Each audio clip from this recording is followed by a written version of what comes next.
திருச்சியில் வரும் 13ஆம் தேதி தவிக தலைவர் விஜய் பரப்புரை மேற்கொள்ள உள்ளதாக கூறப்பட்ட நிலையில் தற்பொழுது பரப்புரை இடத்தை மாற்றி அமைத்துள்ளதாக தகவல் வெளியாகியுள்ளது. தமிழ்நாட்டில் 2026க்கான சட்டமன்ற தேர்தல் அடுத்த ஆண்டு நடைபெற உள்ளது. இதற்காக திமுக, அதிமுக, தேமுதிக, பாஜக, நாம் தமிழர் உள்ளிட்ட கட்சிகள் அரசியல் பணிகளில் ஈடுபட்டு வருகிறது. மேலும் தமிழக அரசியல் களத்திற்கு விஜயின் தமிழக வெற்றி கழகம் புதிய வரவாக வந்துள்ளது. குறிப்பாக தமிழக அரசியல் களத்தில் 4வது பெரிய சக்தியாக தமிழக வெற்றி கழகத்தின் அசைவுகள் பரபரப்புடன் இயங்கி வருகிறது.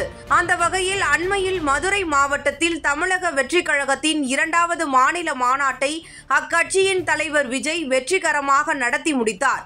இந்த மாநாடு தமிழக அரசியல் களத்தில் ஒரு விதமான தாக்கத்தை ஏற்படுத்தும் என்று அரசியல் வட்டாரத்தில் பேச்சுக்கள் எழுதப்பட்டு வந்தன. மறுபுறம் விஜய் தன்னுடைய தொண்டர்களை கட்டுப்படுத்த முடியாத நிலையில் உள்ளார் என்றும், மதுரை மாநாட்டில் ராம்பில் சென்றபோது தொண்டர்களை தூக்கி வீசியதும் கடும் விமர்சனத்திற்கு உள்ளானது. சட்டமன்ற தேர்தல் நடைபெற இன்னும் 7 மாதங்களே எஞ்சியுள்ள நிலையில் அதிமுக தனது தேர்தல் பரப்புரையை தொடங்கிவிட்டது. இதற்கு ஆதரவாக பாஜக தலைவர்கள் பிரச்சார கூட்டங்களில் கலந்து கொண்டு வருகின்றனர்.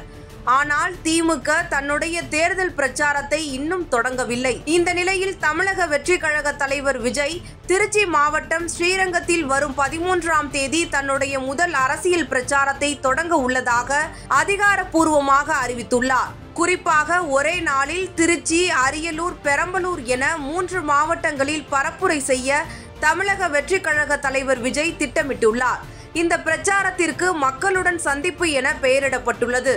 இந்த நிலையில் திருச்சி சுங்கச்சாவடி பகுதியில் பரப்புரையை தொடங்கி சத்திர பேருந்து நிலையத்தில் பேச தவிக தலைவர் விஜய் திட்டமிட்டிருந்தார். மேலும் தபால் அலுவலகம் வழியாக காந்தி சிலையில் இருந்து சத்திரம் பேருந்து நிலையம் வரை பிரச்சாரம் மேற்கொள்ள திட்டமிடப்பட்டிருந்தது. இதற்கு திருச்சி மாநகர காவல் நிலையத்தில் அனுமதி கோரப்பட்டது. ஆனால் அதற்கு காவல்துறை தரப்பில் அனுமதி மறுக்கப்பட்டுள்ளது. மேலும் சத்திர பேருந்து நிலையம் முக்கியமான இடம்.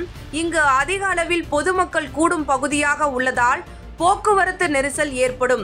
மேலும் எந்த ஒரு அரசியல் தலைவர்களும் சத்திர பேருந்து நிலைய பகுதியில் பேசுவதற்கு அனுமதி கிடையாது என்று காவல்துறையினர் தரப்பில் தெரிவிக்கப்பட்டுள்ளது. மேலும் மாற்று இடத்தை தேர்வு செய்ய தவிகவிற்கு காவல்துறை வலியுறுத்தியுள்ளது. அதனைத் தொடர்ந்து காந்தி மார்க்கெட் பகுதியை தேர்வு செய்துள்ளனர். மேலும் தவிக தலைவர் விஜய் தன்னுடைய அரசியல் பேச்சை தொடங்க திட்டம் வகுக்கப்பட்டுள்ளது.